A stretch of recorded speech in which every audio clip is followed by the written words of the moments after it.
Konektado ka sa bawat hakbang. Lahat tayo, ang mga kandidato, ang mga botante, at ang pagbabalitang gagabay sa bayan. Dapat totoo. Ang mga tatakbo, dapat totoo. Totoo may paninindigan para sa tama.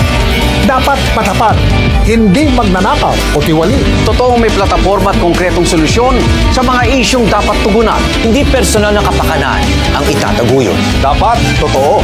Magsaliksik tungkol sa kandidatong susuportahan. Alamin Ako mismo ang nagbansag sa kanya or nagbigay nung nickname niya na Win. Pag bumababa na kami sa barangay, sabi ng mga botante, ng mga kinakampanya namin, pangalan pa lang o sa nickname pa lang, panalo na dahil Win na siya, di ba? Win Gatchalian. ang kanilang track record. At huwag basta maniwala. Sa sabi ng iba o ng mga tumatakbo.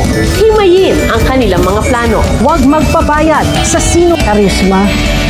He has that quality na pag nakita mo siya, parang na-identify mo, parang anak ko to. At ito, nagsasabi ng totoo na gusto niyang gawin para magbago ang Valenzuela, maging maginhawa at maging maayos ang ating mga pamumuhay. Toong pagbabantay ang Disiplina para sa pagbabago. There must be order in the house. Through the people, through discipline. The passion is there, the commitment is there, the focus is there, lahat-lahat. At suriin ang mga proyektong kanilang isinusulong. Tumulong sa Maganda ang pagtanggap sa kanya ng mga tao sa barangay. Pag kami sinabi tayo sa kanya, nakatatak sa isipan niya yun kung ano yung mga pangarap mo sa barangay mo. Kaya talagang yung mga barangay, maganda ang pagyakap sa kanya bilang public servant. Laganap ng katotohanan. At huwag magkakalat ng fake news. Libo. Ito ba ang itsura ng munisipyo? Nakatipis ba ang mga empleyado sa ganitong kalagayan? Madilim, sikip, magulo, madumi, at parang kulang na kulang. Alam mo, sabi niya, Tony, tandaan mo to.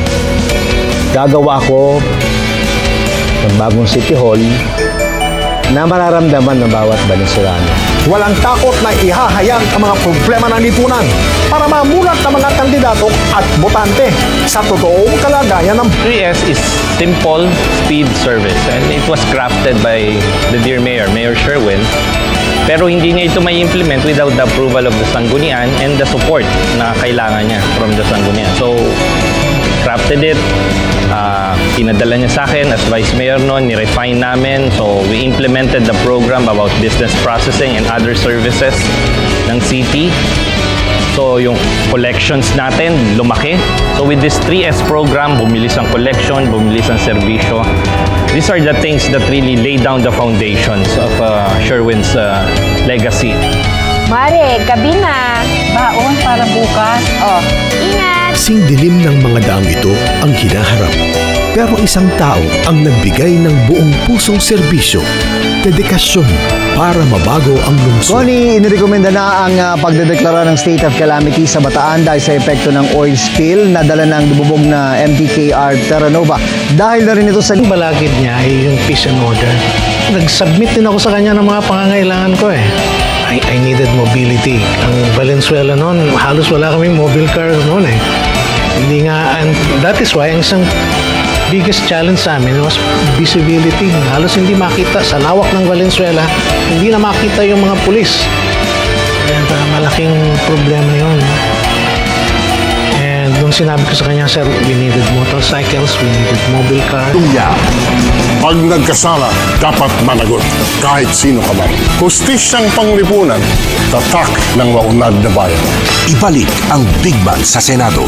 Frank Drilon, Big Justice. Mahirap man kung mayan. Maging updated po sa mga maiinit na balita. Maaaring mapanood ang Balitang Hali at ang iba pang award-winning newscasts sa youtube.com/GMA News. I-click lang ang subscribe button.